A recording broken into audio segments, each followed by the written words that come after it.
Bring it. Bring it. Benavidez versus Morrell in a night of title fights, February 1st. Streaming live on ppv.com. Order now.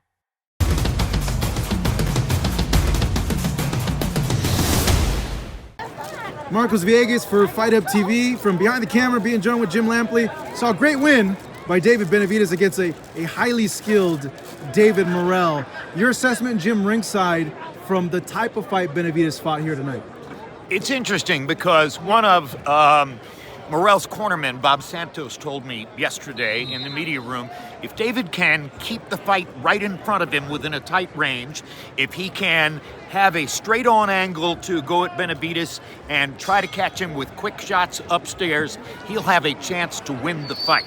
And I think that in the late rounds, you could see that that was good thinking.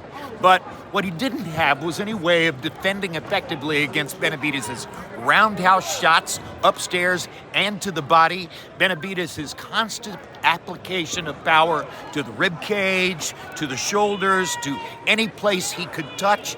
At the end of the day, if there's one thing Morrell should have learned tonight, throw body punches. That's the way to win big fights. I went into the 10th round saying on ppv.com that I didn't think I had seen Morrell land a single meaningful body punch in the fight. There was one round that he didn't score any punches, the 6th. Benavidez landed bushels of body shots. That's what won him the fight.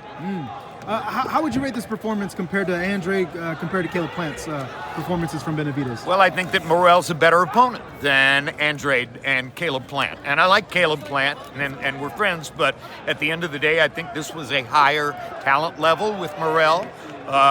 You're talking about a counterpuncher with power, with Cuban technique training and stuff like that. So I think this is Benavidez's most impressive win so far.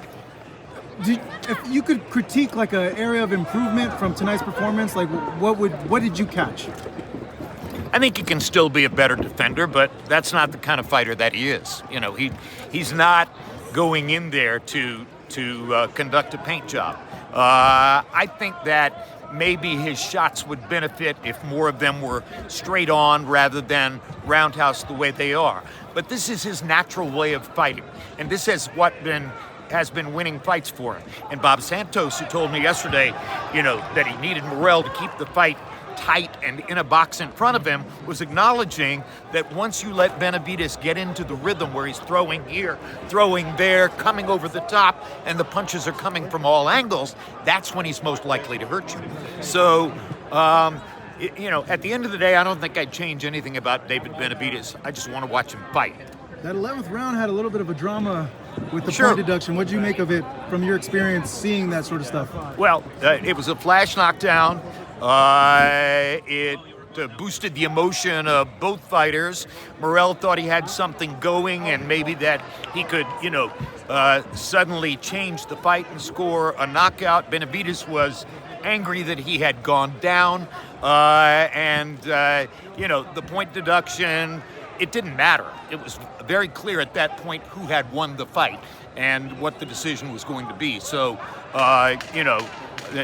Thomas Taylor talked to the commission, justify whatever he wants, et cetera, et cetera. Not a big deal in my view. So we want to see him against the winner of Beterbiev versus Bivol. Based on what you saw, if he fights either or, how does that fight potentially go for David? I think Beterbiev is the more likely opponent for him to be able to beat. I think that Bivol, because of his multiple skills, his boxing craft, et cetera, is a little bit more difficult equation. I think they're both a little bit bigger than David, but I wouldn't rule out David beating either or both. All right. Do we ever see the Canelo fight based on what we saw? That's up to Canelo. It's not up to me. I have no idea what, look, Canelo has absolutely the right to say, haven't I accomplished enough? Haven't I already made my mark? I sat at the International Boxing Hall of Fame this year with Eric Morales and Marco Antonio Barrera. And I was a little surprised when Morales from Tijuana turned to me and said, I think Canelo has a plausible and convincing case to make as the greatest Mexican fighter of all time. Eric said that? Eric Morales said that. wouldn't have been as surprising to me for Marco to say it. Yeah. He's an attorney from Mexico City. Surprised Eric that Morales is a fight promoter from Tijuana. Yeah. And he said, I think Canelo has a plausible case to make, pretty convincing case to make as the greatest Mexican fighter of all time. Greater than Julio Cesar Chavez, greater than all the other great names. That's pretty amazing. But it goes to show you the level of respect that Canelo has engendered among his peers in Mexican boxing. It's always great to see you, Jim. I hope this Riyadh season call out, we see you on the air, because I'm being honest, we miss seeing you on the air. Appreciate the time, Jim. As always, thank you. First class only.